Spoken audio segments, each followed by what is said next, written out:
سلام و عرض وقت بخیر و خسته نباشید دارم خدمت همگی همراهان آکادمی آینده. در این ویدیوی آموزشی میخوایم راجع به یک ایردراپ جالب و جذاب به نام گراس صحبت بکنیم. سعی میکنم در این ویدیو متفاوت تر از همه جا این پروژه رو بهتون آموزش بدم. خیلی راحت، خیلی ساده، اصلا پیچیدگی خاصی نداره و میتونه درآمد بسیار خوبی رو به طور کاملا غیر فعال براتون ایجاد بکنه. ببینید این نمودار قیمت توکن پروژه گراس هستش که خب زمانی که توکن این پروژه استارت خورد و عرضه شد با قیمت 8 دلار شروع کرد کارش رو و میبینیم که در جایی که خیلی از پروژه ها داشت قیمت هاشون میریخت، خیلی از ایردراپ ها توکن هاشون داشت قیمت هاشون میریخت، این پروژه تا 3.7 دلار هم رشد کرد. یعنی عزیزانی که تو فصل اول این پروژه، چون فصل اول این پروژه به اتمام رسید، توکن لانچ شد، پاداش ها تخصیص داده شد به کاربران فعال در فصل اول و الان در فصل دومش هستیم و همچنان امکان فعالیت در این پروژه رو دارید و از اون بابت ما داریم این رو بهتون معرفی میکنیم و تاکید داریم که حتما تو این پروژه فعال باشید، به خاطر اینکه هیچ کار خاصی نباید انجام بدید و ارزشمندی بسیار خاصی داره، کما اینکه سازوکار بسیار جذابی هم داره و به همین خاطر هم هستش که خب همچین رشد قیمتی رو ما داریم ازش مشاهده میکنیم. کسانی که در فاز اول ایردراپ این پروژه شرکت کردن حدود 70-80 دلار با قیمت 8 دلار به طور میانگین تونستن ایردراپ دریافت بکنن که اگر خب ایردراپ ها و توکن هاشون رو نگه می داشتن تا اوج قیمتی، فکر میکنم بازم چیزی حدود 300-400 دلار در فاز به خاطر فعالیتشون در فاز اول به دست می آوردن که خب این خیلی قیمت جذابیه، کما اینکه هیچ کار خاصی هم همونطور که گفتم نباید انجام بدید و در فاز دومش هم قطعا ارزش فعالیت رو خواهد داشت. پس این از قیمت توکن پروژه که میخوام بهتون بگم خیلی ارزش فعالیت داره و حتما تاکید میکنم که کار بکنید، مخصوصا عزیزانی که حالا به هر حال کامپیوتر دارن، لپتاپ دارن و استفاده زیادی از این دستگاه دارن. خب میتونن به نظر من درآمد بهتری هم ازش داشته باشن، حالا بهتون میگم برای چی. اما ما یک لینکی براتون گذاشتیم داخل کپشن، قبلا هم توی مجله ارز دیجیتال براتون گذاشته بودیم لینکشو و گفتیم که حتما ثبت نام رو بکنید تا آموزشش رو براتون به طور کامل بذاریم. زمانی که روی این لینک کلیک بکنید وارد صفحه ثبت نام این پروژه خواهید شد. ببینیم صفحه ثبت نامش رو با هم دیگه. ببینید روی لینک کلیک بکنید با همچین صفحه مواجه میشید. در این قسمت کافیه ایمیلتون رو وارد بکنید، در این قسمت یک یوزرنیم برای خودتون انتخاب بکنید، هر یوزرنیمی که حالا قابل استفاده باشه و اینجا قبلا ازش استفاده نشده باشه میتونید استفاده بکنید. یک پسورد دلخواه اینجا مینویسید که اینجا هم همون پسورد رو تکرار میکنید و در این قسمت رفرال کد هم کاری نداشته باشید، حالا بهتون میگیم به چه صورته. تیک این گزینه و این گزینه رو بذارید، این قسمت کپچا رو تیک بزنید و روی گزینه رجیستر کلیک بکنید تا ثبت نامتون انجام بشه. بعد یه تایید ایمیل براتون میاد که اون رو هم انجام میدید، یک ایمیل براتون ارسال میشه به ایمیلی که وارد کردید که تایید ایمیلتون هم انجام میدید و عملاً دیگه میتونید از فضای این پروژه استفاده بکنید. پس ثبت نامش بسیار راحته. البته با دیگر پروژه های امروزه که در فضای تلگرام دارن استارت میخورن فرق میکنه، این در فضای تلگرام نیست، این در وبسایت خودش این پروژه رو شما باید انجام بدید و میگم بهتون چه صورت. بعد از اینکه ثبت نامتون رو انجام دادید وارد داشبورد کاربری این پروژه خواهید شد که به این صورت هست. قبل از اینکه توضیحات داشبورد رو بهتون بدم یه نکته‌ای رو اینجا بهتون بگم. عزیزان هم میتوانید در این پروژه با تلفن همراهتون فعال باشید که بهتون میگم به چه صورت و هم میتوانید با کامپیوترتون در این پروژه فعال باشید.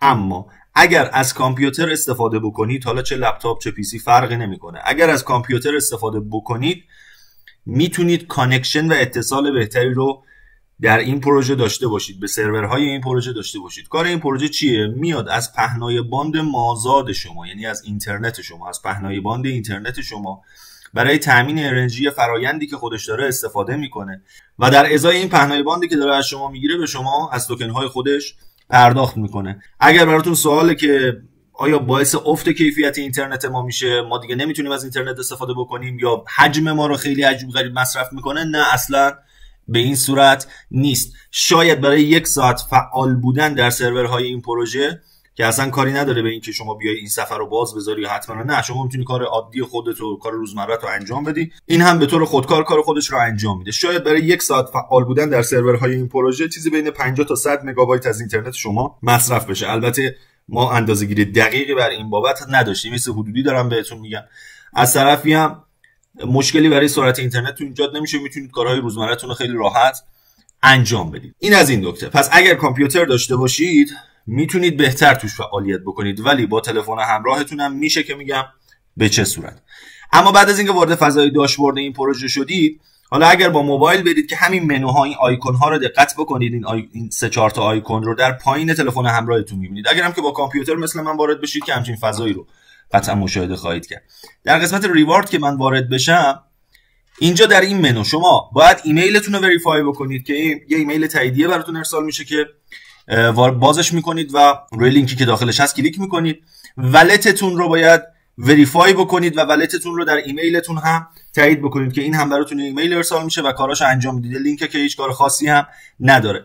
اما این پروژه و توکن این پروژه بر بستر بلاکچین سولانا هستش و شما برای اینکه ولتی رو به این پروژه وصل بکنید که میبینید ما اینجا این ولت به پروژه ما وصله، شما باید از ولت های مختص به بلاکچین سولانا استفاده بکنید. ولتی که سازگاری بهتری با این پروژه داره و با این سیستم داره ولت سولفیر هستش که مخصوص بلاکچین سولانا هم هست. اگر وارد کوین مارکت کپ هم بشیم، اینجا میبینیم که در قسمت ولت سولفیر رو ابتداً بهمون معرفی کرده.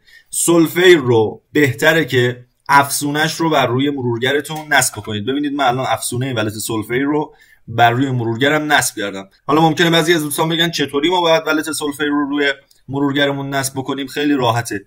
من اینجا مراحل ابتداییش رو بهتون میگم. ببینید شما کافیه که در مرورگر اینترنتتون بنویسید سولفیر.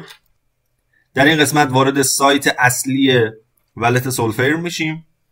بعد از اینکه وارد سایتش شدین، اینجا میبینید که دانلود فور کروم رو داره، یعنی آیکون کروم رو اینجا براتون گذاشته. روی همین کلیک بکنید وارد مارکت افزونه های کروم میشید که اینجا اد تو کروم براتون فعال خواهد بود و سولفیر ولت رو میتونید اینجا به کرومتون اضافه بکنید که حالا اگر باز بشه من این کار رو براتون انجام میدم. اینجا روی اد تو کروم کلیک میکنید. البته اگر که با مرورگر کروم وارد شده باشید، اینجا روی اد اکستنشن کلیک میکنید. میبینید که اینجا به قسمت دانلود های مرورگرتون میره. صبر میکنید تا دانلودش تموم بشه. من نحوه راه اندازی ولت سولفیر رو هم روی مرورگر بهتون میگم که دیگه در این بابت هم مشکلی براتون نباشه و بتونید به راحتی داخل پروژه و وبسایت پروژه گراس اون رو تایید بکنید. یکم صبر بکنید، خودش براتون نصبش میکنه. خب همونطور که میبینید اینجا پنجرهش هم برامون باز شد که نصب شد. در این قسمت مثل تمامی ولت های دیگه شما میگی که من یک ولت از قبل داشتم، کلمات ریکاوریشو دارم و میخوام اونو بارگذاری بکنم یا میخوام یک ولت جدید راه اندازی بکنم. خب شما یه ولت جدید این نیو ولت رو میزنید. اینجا 12 کلمه ولت رو بهتون میده و روی این گزینه کلیک میکنید. اینجا 12 کلمه رو براش مینویسید. حالا موضوعی که اینجا هست شما میتونید همینجا کپی بکنی. بعد البته من از این ولت نمیخوام استفاده بکنم، صرفا برای آموزش هست. کانتینیو. اینجا یه پسورد بهش میدی و با مجدد کانتینیو. اینجا داره بهتون میگه که میتونید با این کلید میانبر دسترسی سریعتری به ولت داشته باشید و اینجا روی این گزینه کلیک میکنید. وارد ولت سولفیرتون شدید در فضای وب. این رو دیگه میتونید از اینجا ببندید. از این قسمت یک علامت پازلی هست، روی اینکه کلیک بکنید یه پینی کنارش داره. اینو که فعال بکنی به این نوار بالا اضافه میشه ولت. روش که کلیک بکنی دیگه میتونی به ولت سولفیر دسترسی داشته باشی. میبینید که اینجا برای من ولت هم باز شد. بعد از اینکه ولت رو به این صورت افزونه ولت رو راه اندازی کردی روی مرورگرت، میای چیکار میکنی؟ میای در قسمت ریوارد، در همین قسمتی که بهتون نشون دادم، اینجا کانکت ولت رو در این کادر میزنی. پنجره سولفریت اینجا باز میشه. ازت یه دسترسی میخواد. باید دسترسی سایت رو به ولتت تایید بکنی، کانفرم بکنی، دسترسی بهش بدی و بعد از اونم تایید ولتت در ایمیل انجام میشه و به این صورت در نهایت وقتی همه این مراحل به درستی انجام بشه، این سه تا کادر باید به این صورت سبز رنگ باشه و در این قسمت هم بتونی آیدی ولتت رو ببینی. همونطور که میبینید اینجا ولت ما کانکت هستش و اولین کاری که بعد از ثبت نام در این پروژه در وبسایت این پروژه انجام بدید اینه که بیاید توی این تب ریوارد این سه تا کادر رو سبز رنگ بکنید و تایید بکنید. یکم بیایم پایینتر. در این قسمت ببینید ما در استیج 2 هستیم. خب استیج 1 به اتمام رسید برای این پروژه همونطور که می‌بینید این اکانت هیچ فعالیتی هم در این استیج نداشته.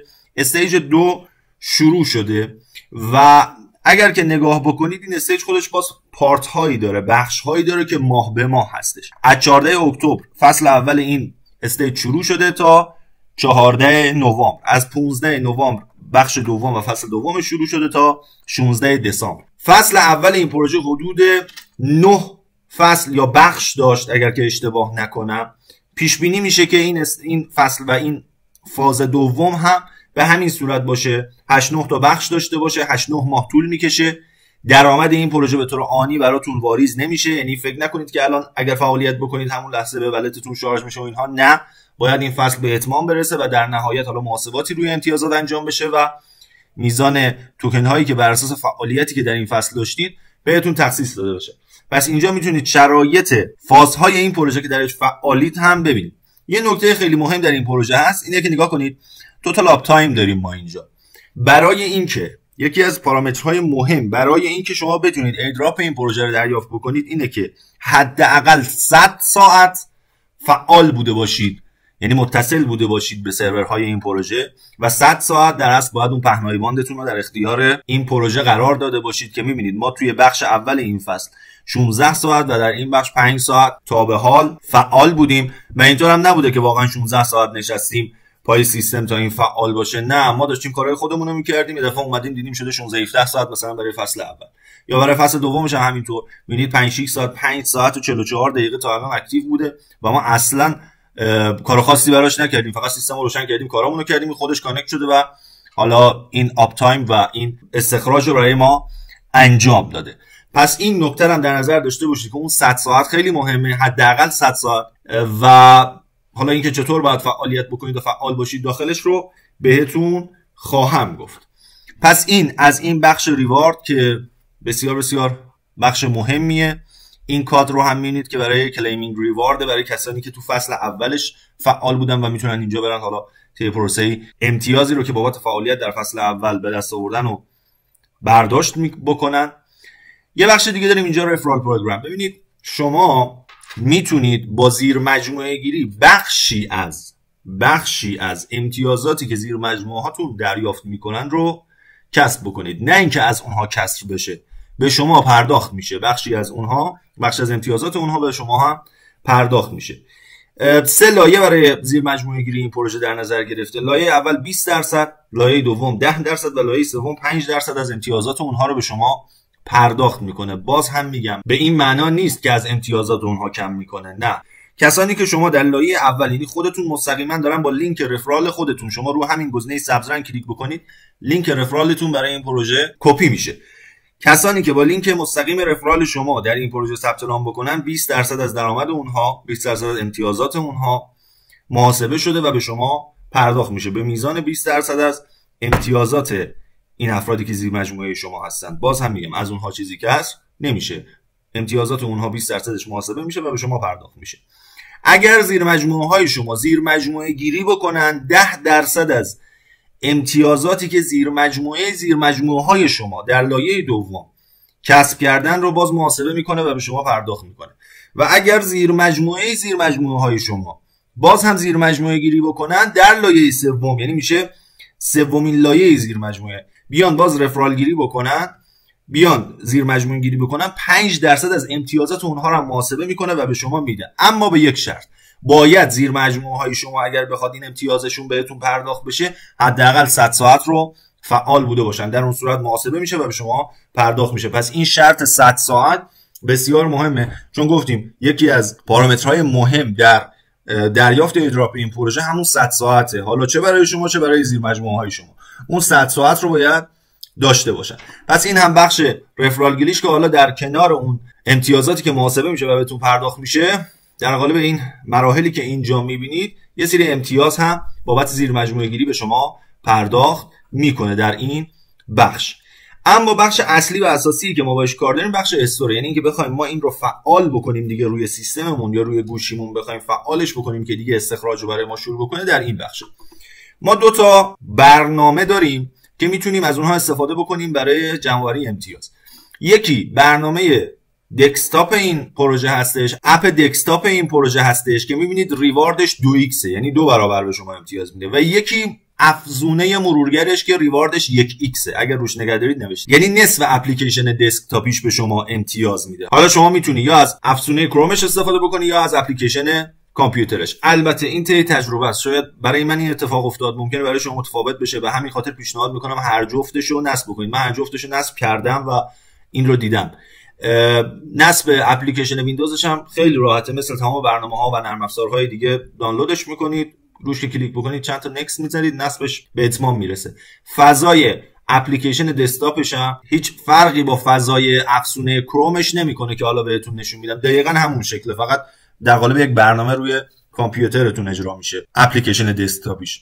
اوکی، تجربه که من داشتم، افزونه کرومش خیلی راحت‌تر متصل میشه تا اپلیکیشن دسکتاپش. حالا این تجربه‌ایه که من داشتم روی کامپیوتر و سیستم خودم. شما بهتون پیشنهاد میدم قبل از اینکه افزونه مرورگرش رو نصب بکنید، اپلیکیشن ویندوزش رو دانلود بکنید. رو همین دانلود که کلیک بکنید، ببینید اینجا میاد به شما میگه که خب برای چه سیستم عاملی میخوای، مک میخوای، لینوکس میخوای یا ویندوز میخوای، که خب ما اینجا ویندوزی هستیم. رو ویندوز کلیک میکنید و روی دانلود که کلیک بکنید میره توی لیست دانلود هاتون و اپلیکیشن شروع میکنه به دانلود شدن براتون.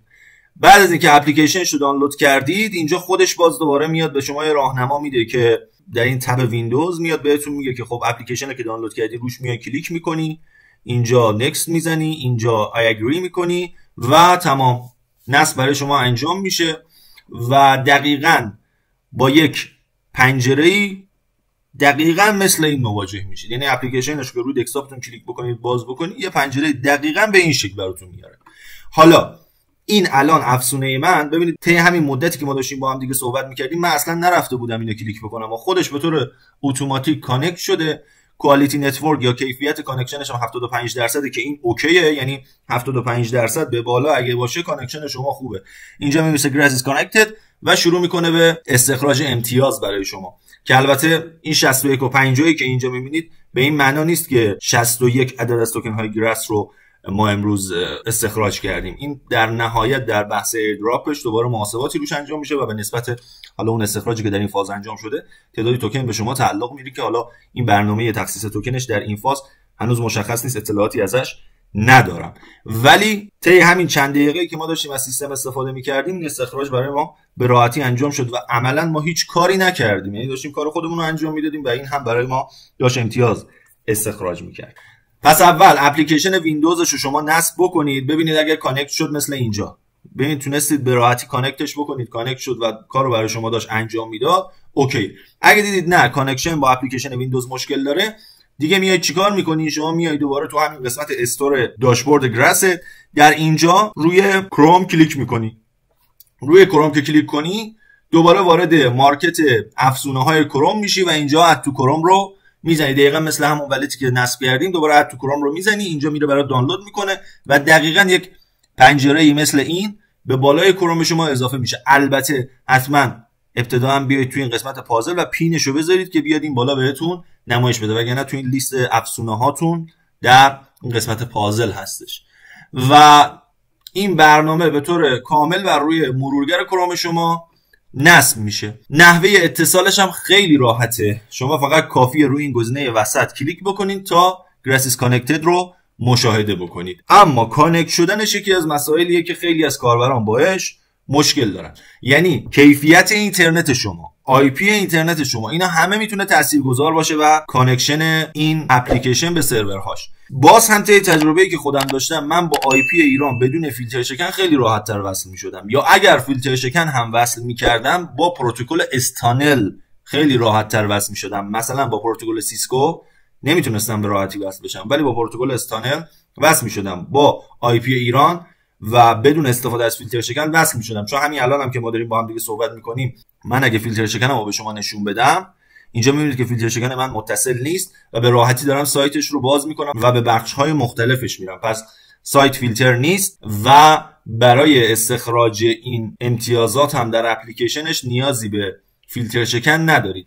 اما باز هم این چیزی نیستش که بگم برای همه به این طوره. ممکنه به نسبت منطقه‌ای که شما هستی، کیفیت اینترنتی که شما داری، سرویس اینترنتی که داری استفاده می‌کنی، همراه اول ایرانسل، ADSL مخابرات، ADSL شاتل یا دیگر سرویس دهنده‌ها، ممکنه این کانکشن برای شما متفاوت باشه. به همین خاطر باید دیگه انقدر اینترنتتون رو تغییر بدید، فیلتر شکن وصل کنی، قطع کنی، IP فیلتر شکن تو تغییر بدید تا به یک حالت باثباتی برسی. ببینید که نه، رو این حالت خیلی راحت‌تر جواب میده. من خودم برای من پروتکل استانل، ببینید من فیلتر شکنم دو حالت داره، حالت استانل داره و حالت سیسکو داره که من رو حالت استانل کانکشن بهتری میگرفتم. البته الان قطعش کردم چون این مقداری با سنگینی براوزر میشه و بدون فیلتر شکنم که خب راحت‌تر وصل میشم. اما نکته‌ای که اینجا هست، حالا بعضی از دوستان و همکاران دیگه ذکرش میکنن که من هم اینجا میگم، اینه که ممکنه که IP ایران اگر روی این اپلیکیشن سیو بشه یا بخوره و براتون ثبت بشه، بعدن به مشکل بخوره. البته کسایی که در فاز اول از IP ایران استفاده کردن و IP ایران رو داخل لاگ لیستشون داشتن، ببینید من میرم داخل داشبورد، اینجا دیگه کلیه اطلاعات شما رو میاره. ببینید من اینجا با دو تا کشور IP دو تا کشور دیگه هم وصل شدم، با IP ایران هم وصل شدم. اگر که نگاه بکنید میبینید که من بیشتر امتیازاتم رو IP ایران گرفتم و رتبه کیفیت اینترنتم روی IP ایران خیلی بهتر بوده. و شما هم اینجا میتونید بیایید ببینید با چه IP هایی به این اپلیکیشن و به سرورهای این اپلیکیشن وصل شدید و حالا روی هر IP چه امتیازی گرفتید. این رو میخواستم بگم که عزیزانی که تو فاز اول از IP ایران استفاده کردن مشکلی برای دریافت ایردراپشون نداشتن و پروژه مشکلی با این موضوع تا حالا نداشته، که البته همونطور که میبینید برای من IP ایران ثبت شده. یعنی من حتی فیلتر شکنم هم متصل کرده بودم، باز هم دیدم IP ایران برام ثبت شده. حالا اون به خاطر دیگه کیفیت فیلتر شکن و حالا کانکشنش هست که این اتفاق افتاده، ولی فکر نمی کنم به مشکلی در حال حاضری که داریم با هم دیگه صحبت میکنیم فکر نمی کنم مشکلی باشه و اطلاعیه هم از بابت پروژه درباره این موضوع نیومده. شما سعی بکنید تا جایی که میشه، نکنید بازم دارم میگم تا جایی که میشه از IP ایران استفاده نکنید. به هر حال ایرانیم و هزار و یک داستانی که میتونن برای ما هر لحظه به وجود بیارن پروژه ها. تا جایی که میشه سعی کنید از IP ایران استفاده نکنید، اما اگر هم متصل شد دیگه شده. یعنی اینطور نباشه که بگید او دیگه IP ایران وصل شد من بی خیال این پروژه باشم. نه، کارتون رو انجام بدید. تو فاز اول مشکلی نبوده، فکر نمی کنم هم در این فاز هم مشکلی ایجاد بشه. تو فضای داشبوردش این بالا که رفرال هاتون رو میبینید، میزان رفرال هاتون رو میبینید. خب اینجا داره بهمون میگه که ما وارد فصل دوم و بخش دوم از فاز دوم این پروژه شدیم. در این قسمت ارنینگ ببینید داره میگه در این فصل، در این بخش تا حالا 297 امتیاز به دست آوردی، امروز 26 امتیاز به دست آوردی. به طور کلی در این فصل 5 ساعت و 44 دقیقه آنلاین بودی، در امروز 21 دقیقه تا الان آنلاین بودی. این قسمت داره کانکشنتون رو میگه و اینجا دیوایس تایپتون رو میگه، یعنی اون اپلیکیشنی که باش به سرورهای این پروژه وصل شدید که داره میگه با اکستنشن گوگل هستش که 1x هست، همونطوری که توضیحاتش خدمتتون دادم. در این قسمت هم در طی یک گراف و یک نموداری داره میزان اتصالات شما رو در روزهای مختلف بهتون نمایش میده. این قسمت هم همونطور که توضیح دادم کانکشن های شما هست، آی پی هایی که وصل کردید، تعداد ساعت ها و زمان هایی که با هر آی پی متصل بودید، کیفیت هر آی پی و امتیازاتش که در این قسمت مشاهده میکنید.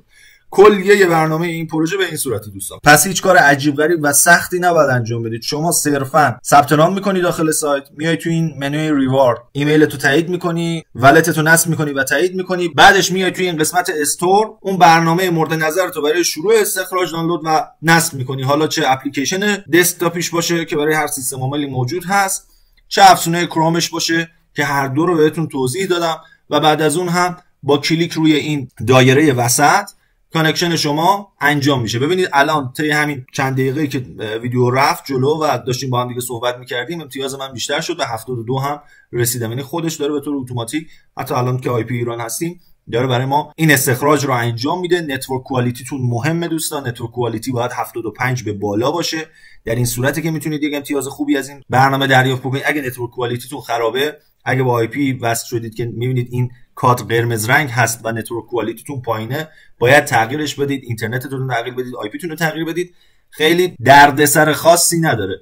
بهتون گفتم دیگه پروتکل استانل برای من جواب بوده. آی پی ایران هم بدون فیلتر شکن ببینید که در حال حاضر کانکشن درست و خوبی هم داریم. البته الان اینترنت من اینترنت همراه اول هستش، این رو هم در نظر بگیرید. شما ممکن از اینترنت‌های دیگه استفاده بکنید، اونها هم باید تست بکنید.